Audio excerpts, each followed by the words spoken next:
कि फरवी थी उनकी हम आज की समझ बैठे, कि फरवी थी उनकी हम हंस की समझ बैठे। हम तो मौत को ही जिंदगी समझ बैठे। अरे वक्त का मजाक था या हमारी बदनसीबी, वो वक्त का मजाक था या हमारी बदनसीबी, जो हम उनकी दो बातों को मोहब्बत समझ बैठे।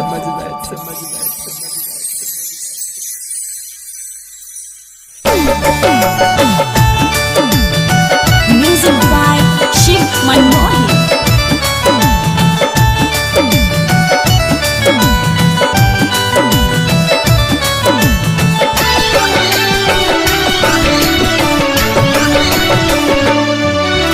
जहर पिया के जुदाई के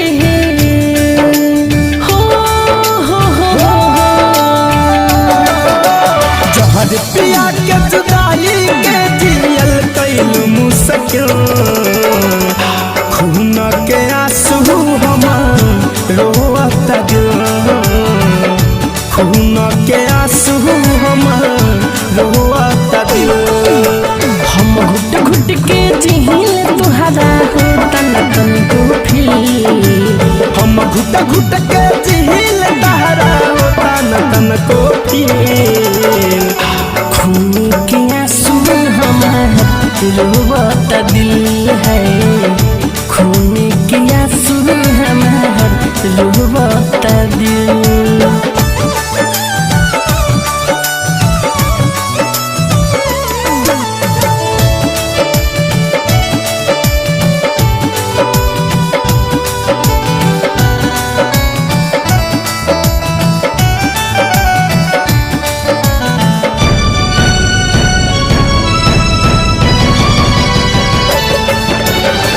हमारा बिना जियत न रहलू, अब खूब हंसत बहारू।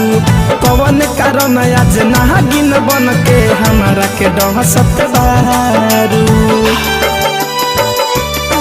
हाँ तू हमारा बिना जियत न रहलू, अब खूब हंसत बहारू। कौन कारण आज नागिन बन के हमारा के डहसत बहारू। प्यार के जिंदगी देवे वाला भइल काहे कातिल, प्यार के जिंदगी देवे वाला भइल काहे कातिल। खून के आंसू हमार रोता दिल है, खून के आंसू हमार रोता दिल।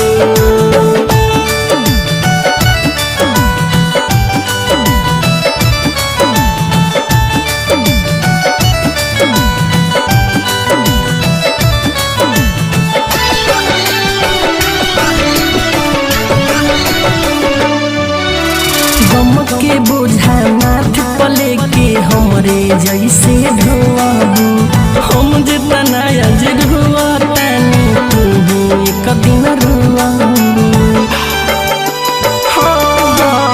गम के बोझा माथ पले के हमरे जैसन ढोआबू, हम जितना आज रोतानी तू एक दिन रोआबू।